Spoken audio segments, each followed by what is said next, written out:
नमस्कार, future express में आप सभी का स्वागत है। मैं हूं सुमित और भारतीय बाजार जो कि एक सीमित दायरे में कामकाज कर रहे हैं और पिछले 3 घंटे से मार्केट्स उसी रेंज के अंदर ही ट्रेड कर रहा है।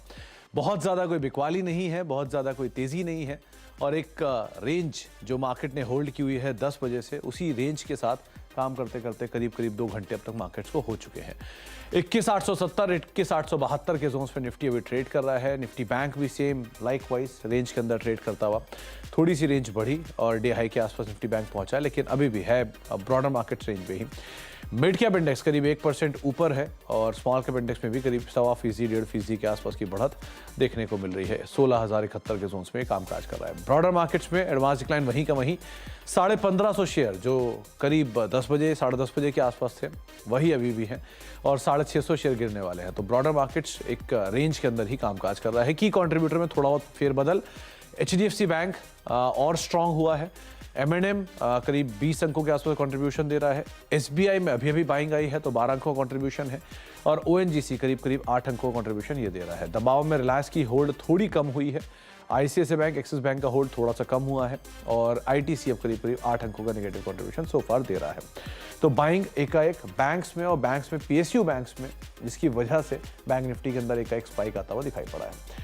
आज हम बातचीत करेंगे सुदीप शाह से, हमारे साथ मौजूद हैं SBI सिक्योरिटीज से। उनसे हम चर्चा करेंगे मार्केट्स को लेकर भी और उनसे हम इंडिविजुअल स्टॉक्स से बातचीत करेंगे। साथ ही साथ एक सस्ता ऑप्शन सुदीप जी से आइडेंटिफाई करवाते हैं, लेकिन उनसे चर्चा करने से पहले कुछ ऑप्शंस के नंबर। 21,900, 22,000 के जोन्स में आपको मेजर कॉल राइटर्स दिखाई पड़ेगा। 22,200 पे, 22,100 पे थोड़ी बहुत कॉल राइटिंग है, लेकिन 21,900 और 22,000 के जोन सबसे ज़्यादा कॉल राइटर सो फार पोजीशंस बना के बैठा है। नीचे 21,800 पुट राइटिंग है, 21,700 पुट राइटिंग है, 21,600 पुट राइटिंग है, लेकिन 21,800 मेजर पुट राइटिंग जोन और ऊपर 22,000 के जोन में कॉल राइटिंग। निफ्टी बैंक लेकर आइए, वहाँ किस तरह की सिचुएशन है कि 46,000, 46,200 और 46,500 के जोन्स में कॉल राइटर्स हैं, स्पेशली 46,000 के जोन्स में, और 45,900, 45,700 पुट राइटिंग है, स्पेशली 45,900 के जोन्स में। हीट मैप की सिचुएशन बुलिश साइड पर है, लेकिन बहुत ज़्यादा नहीं, आप कह लीजिए 55-45 का रेशियो होगा। 60 लॉन्ग है, 47 शॉर्ट कवरिंग है, 48 शॉर्ट है और 31 अनवाइंडिंग आपको दिखाई पड़ेगी। लॉन्ग साइड पर और शॉर्ट कवरिंग साइड पर आज मेजरली जो नाम है वहाँ पर इधर हाल फिलहाल की बिकवाली थी जो पुल बैक के तौर पे आपको आज आते हुए दिखाई पड़ेगी। कुछ हद तक बैंक्स जो कि पार्टिसिपेट कर रहे हैं, कुछ हद तक PSUs जो कि आज पार्टिसिपेट करते हुए आपको दिखाई पड़ेंगे। HPCL लगातार दूसरा दिन 6% की तेजी, M&M 6% ऊपर, PI इंडस्ट्री 4.5% ऊपर, बैंक से केनरा बैंक 3.5% ऊपर और PSU से गुजरात गैस 3.5% ऊपर। PSU में HPCL, Canara bank, Gujarat gas, NMDC, PNB, IRCTC, power grid, करीब 8 ऐसे नाम तेजी में जो कि लॉन्ग साइड पर या तेजी की साइड पर तमाम PSU है। वोडाफोन आइडिया लगातार दूसरा दिन तेजी में है और साथ ही साथ PI इंडस्ट्री जहां पर एक अच्छा मूव है। कहाँ बिकवाली है और कहाँ नए शॉर्ट्स बनते हुए दिखाई पड़ रहे हैं। बिकवाली है वेदांता में 4% नीचे, मुथूट 3% नीचे, एक्सिस बैंक 2% नीचे, JK सीमेंट 2% नीचे और क्रॉम्पटन करीब 1.5% बिकवाली। जी एंटरटेनमेंट 2.5% नीचे, ABFRL करीब 2% नीचे, वोल्टास, अपोलो हॉस्पिटल और ICICI बैंक 1 से लेकर 1.5% बिकवाली यहाँ पर भी आते हुए दिखाई पड़ रही है। तमाम वो नाम जहाँ पर आज आपको नजर बनाकर रखनी होगी। अब बातचीत कर लेते हैं सुदीप जी से। सुदीप जी नमस्कार। एक बहुत ही लंबे अंतराल के बाद आज आपसे ऑन एयर मुलाकात हो रही है। ऑफ एयर तो आप समय नहीं देते हो, लेकिन ऑन एयर मुलाकात हो रही है। कैसे रीड कर रहे हो आप मार्केट्स को कि जिस दिन आपने चुना है वो दिन रेंज बाउंड ट्रेड का है? क्या करें मार्केट्स में, अभी क्या सिचुएशन है? Good afternoon Sumit ji. मुझे लग रहा है कि जो हिसाब से मार्केट की हम बात करें कि कल का जो एक सेशन था वो बहुत क्रिटिकल सेशन था जो और स्पेशली बैंक निफ्टी के लिए। तो पहले हम बैंक निफ्टी से स्टार्ट करते हैं कि बैंक निफ्टी में हमने देखा था कि जो 16 जनवरी के बाद ये कल का पहला ऐसा इंस्टेंस है जब बैंक निफ्टी 20 दिन के EMA के ऊपर का बैंक निफ्टी ने क्लोजिंग दिया है। और पिछले 4 से 5 सेशन से मेरे ख्याल से जो लगातार जो लोज बन रहे हैं बैंक निफ्टी के, जो 200 दिन के मूविंग एवरेज के नजदीक है 44,800, 45,000, तो ये एक एस्टेब्लिश तो कर ही रहा है कि ये एक बहुत स्ट्रॉन्ग सपोर्ट जोन बन गया है। पर ऊपर की साइड यदि बैंक निफ्टी को चलना है तो 2 चीजों की जरूरत है। एक तो ये जो अपने 20 दिन का जो एक्सपोनेंशियल मूविंग एवरेज है इसके ऊपर सस्टेन करना पड़ेगा, जो कि अब 45,800 के करीब है, 45,800, 45,850 के करीब है। तो मुझे लग रहा है अब पहला सपोर्ट यदि किसी को ट्रेल करना है, कल किसी ने लॉन्ग पोजीशंस किए तो पहला सपोर्ट जोन होगा 45,800। जब तक बैंक निफ्टी इसके ऊपर ट्रेड करता है तब तक बायस पॉजिटिव रखना होगा, क्योंकि हम पुट कॉल रेशियो अगर बैंक निफ्टी का देखें तो वहां पे भी इंप्रूवमेंट आ रहा है। तो मुझे लग रहा है बायस थोड़ा पॉजिटिव रखना होगा, क्योंकि आज पहली साइंस हमें मिल रही है कि एचडीएफसी बैंक में भी थोड़ा निचले लेवल से बाइंग आ रही है। तो 45,800 मेरे लिए एक बहुत इंपॉर्टेंट सपोर्ट है, और जब तक ये होल्ड करता है तो 46,200 46,250 का जोन बैंक निफ्टी एक बार रिटेस्ट कर सकता है। और इसके ऊपर यदि क्लोजिंग दे देता है बैंक निफ्टी आज, तो अगले कुछ दिनों में हम बैंक निफ्टी को आउट परफॉर्म करते हुए भी देख पाएंगे, बिकॉज पिछले 6-7 सेशन से हम देख रहे हैं कि 46,200 ही वो जोन है जहां से बैंक निफ्टी में सेलिंग प्रेशर आ रहा है, और जिसकी वजह से बैंक निफ्टी रेंज बाउंड हो रहा है। मुझे लग रहा है 45,800 एंड 46,250 बैंकिंग इंडेक्स के लिए सबसे क्रूशियल टच पॉइंट्स रहेंगे। और निफ्टी की यदि बात करें तो निफ्टी में आज क्या हो रहा है कि एचडीएफसी बैंक, ऑटो स्टॉक्स जैसे एमएनएम, ऑयल एंड गैस और पीएसयू बैंक्स के जो सपोर्ट के वजह से आईटी और रिलायंस का जो थोड़ा आज जो नॉन परफॉर्मेंस हम बोल सकते हैं कि बहुत दिनों चलने के बाद ये अटक चुके हैं अभी, तो उसकी वजह से थोड़ा नलीफाई हो रहा है, इंडेक्स मैनेज हो रहा है। बट ओवरऑल 21,800 में पुट राइटिंग और 21,900 में एक्सपायरी पर्सपेक्टिव से यदि देखें तो जो कॉल राइटिंग हो रही है, तो उसकी वजह से मुझे लग रहा है कि आज निफ्टी यही रेंज में रह सकता है। एंड हम इंडिविजुअल जो ऑयल एंड गैस स्टॉक्स है, पीएसयू स्टॉक्स है, जैसे ऑटो के नाम है, वहां पे हम आउट परफॉर्मेंस देखेंगे। सुदीप सर, ये मानना सही रहेगा क्या कि आज के लिए अगर किसी को बेट करना हो तो निफ्टी को छोड़ के बैंक निफ्टी को पहली प्रेफरेंस दे सकता है? जी बिल्कुल, बिल्कुल सुमित जी, बिकॉज हम देखें अगर तो रिलायंस आज परफॉर्म नहीं कर रहा है। रिलायंस इतने बड़े रैली के बाद अब रिलायंस थोड़ा आज साइडवेज गया है, तो उसके लिए भी कोई कंप्लेन नहीं कर सकते, क्योंकि आज तक रिलायंस ने निफ्टी को संभाला है पिछले कुछ दिनों में जब बैंकिंग वीक था। पर आज जब बैंक निफ्टी कोशिश कर रहा है, अटेम्प्ट कर रहा है ऊपर जाने के लिए, और रिलायंस और आईटी स्टॉक्स थोड़े साइडवेज है, तो मुझे लग रहा है banking index is the right index to trade. और इनफैक्ट फाइनेंशियल सर्विसेज भी वहां से नीचे से थोड़ा हमें बाउंस बैक वहां पे नजर आ रहा है। बट मुझे लग रहा है अगर तीनों इंडेक्सेस को हम अगर क्रम में रखें तो bank Nifty followed by fin Nifty and then Nifty. Bank Nifty, fin Nifty और फिर आता है निफ्टी, जिसके ऊपर आप नजर रखेंगे। तो सुदीप सर, सबसे पहले तो इंडिविजुअल स्टॉक्स जहां पर आप लॉन्ग हो या शॉर्ट हो। सुमित जी, मुझे लग रहा है पहला स्टॉक जो मुझे बहुत पसंद आ रहा है जो अभी फिलहाल, और दोनों स्टॉक्स में इनफैक्ट शॉर्ट कवरिंग हमें नजर आ रही है, जो दोनों मेरी पिक्स हैं स्टॉक्स में। पहला है पीएसयू बैंक्स में से पीएनबी। पीएनबी में हमने देखा है कि जो हिसाब से एक अच्छी रैली आई थी 100 रुपए से लेके 125 तक, उसके बाद पिछले 7-8 सेशन से स्टॉक ये 120-125 के रेंज में ही कंसोलिडेट कर रहा है, जहां हमने देखा है काफी स्टॉक्स में सेलिंग प्रेशर आया था। तो ये रिलेटिव आउट परफॉर्म कर रहा है, और 10 दिन के एक्सपोनेंशियल मूविंग एवरेज को भी बहुत अच्छे से इसने होल्ड किया हुआ है। और आज हम देख रहे हैं जब पीएसयू बैंक इंडेक्स में एक अच्छी तेजी का माहौल है, तो ये आउट परफॉर्म कर रहा है। तो मुझे लग रहा है यहाँ पे पीएनबी को बाइंग किया जा सकता है 125 के स्टॉप लॉस से 131 पे टारगेट के लिए। और दूसरा स्टॉक मेरा है वो है गेल में हम अगर देखें तो ऑयल एंड गैस स्टॉक्स में एक बहुत अच्छी तेजी हमने देखी है सुबह से। और गेल में भी देखें तो 10 और 20 दिन का जो एक्सपोनेंशियल मूविंग एवरेज है 170-175, पिछले 2-3 दिन से इसको होल्ड कर रहा था, और आज जब पीएसयू स्टॉक्स में वापस बाइंग आ रही है तो ये आउट परफॉर्म कर रहा है। डेली, वीकली, मंथली सारे स्ट्रक्चर्स इसके पॉजिटिव है। तो मुझे लग रहा है यहाँ पे बाई किया जा सकता है GAIL with 180 as a stop loss और 188 as a target on the upside. तो GAIL, gas authority of India limited, और पीएनबी 131 के टारगेट्स के लिए आप लॉन्ग जाएंगे, 125 का स्टॉप लॉस। और gas authority of India limited दूसरा नाम है गेल, जिसके ऊपर आप 188 के टारगेट्स के लिए लॉन्ग जाएंगे, 180 का स्टॉप लॉस। सुदीप सर, एक कंफर्मेशन आपसे लेना चाह रहा हूँ कि क्या आप एसबीआई पे टिप्पणी कर सकते हो कि एसबीआई डे हाई पर है, तो क्या उस पर बात नहीं, ड्यू टू कंप्लायंस रीजंस नहीं कर सकता। मेरे को लगा ही था, इसलिए मैं एक बारी आपकी परमिशन उस पर ले रहा था। एनीवेज, एचपीसीएल ये दूसरा नाम है आपने, क्योंकि ऑयल एंड गैस की बात की है, तो एचपीसीएल लगातार 2 दिन से ओएमसीज परफॉर्म कर रहे हैं, और उसमें आज एचपीसीएल डे हाई पर है, और एफ&ओ का टॉप गेनर भी है। इसको कैसे रीड कर रहे हो? कल बीपीसीएल ने ड्राइविंग ली थी, आज एचपीसीएल संभाल रहा है, क्या करें आप इसमें?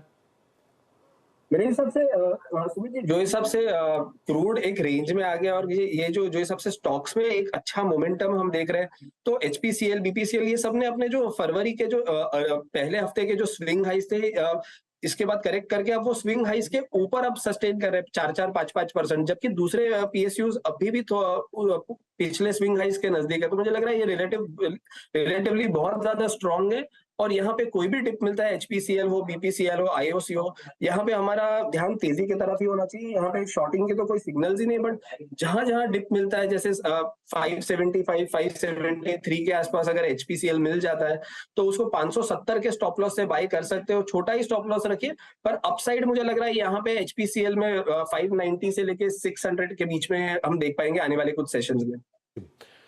चलिए आगे भी आपसे मैं सुदीप सर बातचीत करूंगा, लेकिन एक और खास मेहमान मौजूद हैं। तीसरी तिमाही में एम&एम के नतीजे अनुमान से बेहतर रहे हैं और आय 17% और मुनाफा 61% से बढ़कर रहा है। एबिटा ग्रोथ भी करीब 15% बढ़ी है, लेकिन मार्जिन पे थोड़ा प्रेशर देखने को मिला है। Q3 में फार्म इक्विपमेंट सेगमेंट में थोड़ा सा दबाव रहा है। नंबर से बातचीत करने के लिए हमारे साथ कंपनी के group CFO Manoj Bhatt sir मौजूद हैं। भट्ट सर नमस्कार, स्वागत है कार्यक्रम में। थोड़ा सा प्रॉफिटेबिलिटी और रेवेन्यूज में एक अच्छी ग्रोथ आई है, लेकिन मार्जिन जो लास्ट क्वार्टर में थे करीब 17% के आसपास थे। अभी कैसे आप देख रहे हो इस क्वार्टर के मार्जिन्स को लेकर, और क्या सिचुएशन है, आउटलुक क्या है आपका मार्जिन्स पर? आप जैसे कि आपने कहा कि it was a very strong quarter, और उसमें दो ट्रेंड्स है। अगर मैं ऑटो मार्जिन्स देखूं तो auto margins were at about 8.3% at the PBIT level, तो that is an increase of about 1.8% from a year back. So auto margins जो है वो इम्प्रूव हुई है। अगर फार्म मार्जिन्स देखें तो farm margins came at overall 15.5 and just tractors at about 16.9%. And this is lower than last year, but इसमें एक one time expense है which is the World Cup sponsorship, which is about 0.7%. अगर वो adjust करे तो हम normally जो farm में हमारी मार्जिन्स रहती है वो 17 to 19% बैंड में रहती है, depending on the market dynamics and the quarter. तो उस हिसाब से देखा जाए तो farm margins are also well in line. तो overall from margin front, while there were certain one-offs, I think overall margin front पे तो I think we are trending in the right direction. Okay, अब Bhatt sir जो tractor sales है या farm equipment की जो performance है वो किस तरह से रही है, क्योंकि वहां पर एक अच्छा मार्केट शेयर आया है। कैसी डिमांड देख रहे हो, क्या कुछ पिकअप आया क्या वहां पर? तो पहले ट्रैक्टर सेगमेंट देखा जाए तो हम देख रहे हैं कि थोड़ा स्लो डाउन हो गया। इनफैक्ट हमने कहा है कि पूरे FY24 देखे तो -5% इंडस्ट्री साइज होगी, so it's a decline of 5%। तो और इसमें वेरियस फैक्टर्स है, जैसे आपको पता होगा कि rainfall was erratic, rabi sowing was a bit lower, government spending has been flattish compare to last year, so multiple factors there. And overall अगर देखा जाए that is impacting sentiment and demand, and it is very difficult to predict early to say कि आगे कैसे होगा, because tractor sales are very difficult to estimate before time. but early indications है कि जैसे अभी मानसून का जो फोरकास्ट आया है स्काईमेट और IMD से, वो नॉर्मल आया है early forecast. It's still very early, पर then so those are some of the things which could change if monsoons are normal, if reservoir levels which are low they start coming up due to a normal monsoon, then there is a positive thing about जो हम कहते हैं terms of trade, which is output inflation, जो food inflation versus input inflation जो farmers use करते हैं, तो वो भी positive है। So there are some positives, but very early to say कि आगे क्या होगा। सो नेक्स्ट ईयर का जो हम व्यू लेंगे वो that will be only in the next quarter results which is May. तो भट्ट सर जो ऑटो डिवीजन है वहां पर किस तरह की ग्रोथ है? एसयूवी मार्केट में आपका एक बहुत स्ट्रांग शेयर है और बहुत अच्छी डिमांड भी हमने देखी है रिसेंटली कि आपने जो भी गाड़ियां लॉन्च की उसके लिए बहुत बड़े बड़े बुकिंग्स आते हुए दिखाई पड़े हैं। तो 21% के आसपास वहां ग्रोथ पहुंच चुकी है। क्या आउटलुक मान के चले यहाँ पर जिस तरह से मार्केट शेयर आप कमांड कर रहे हो?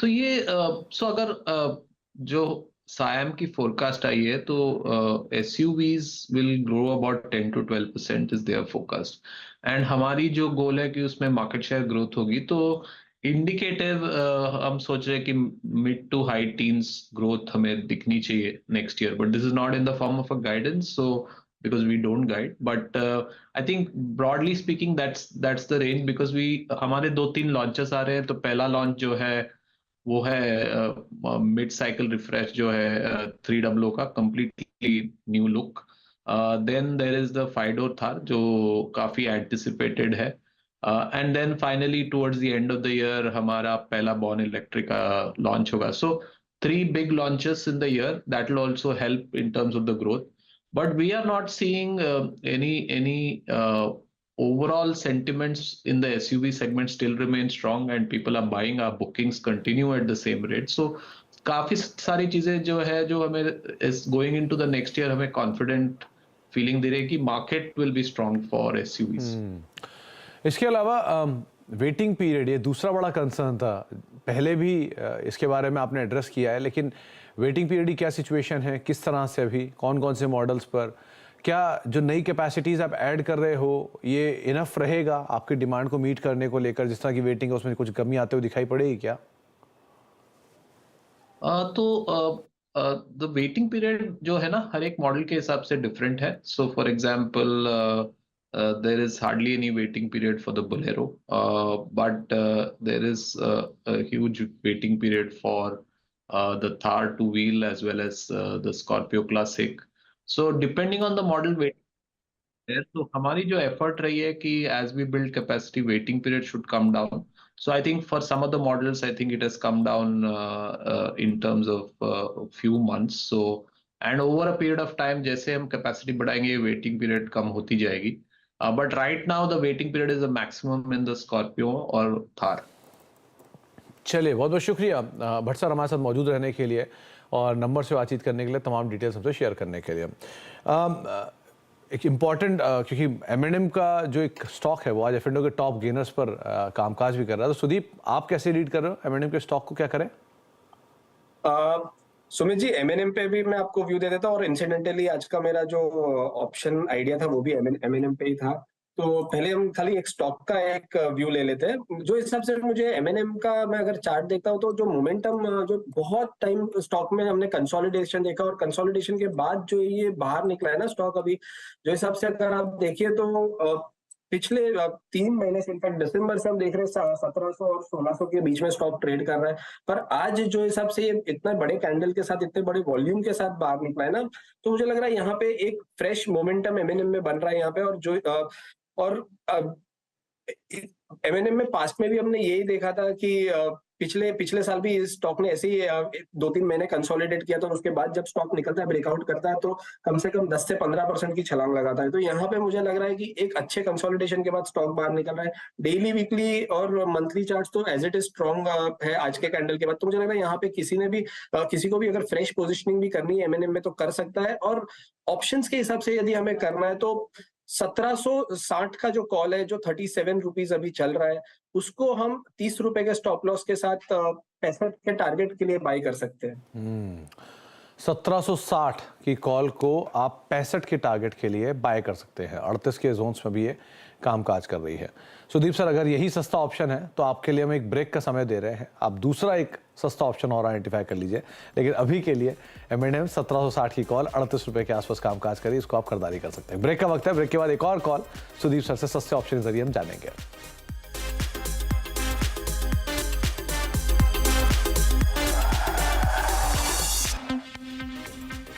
Mogia Steel presents Majboot Stocks of the Day.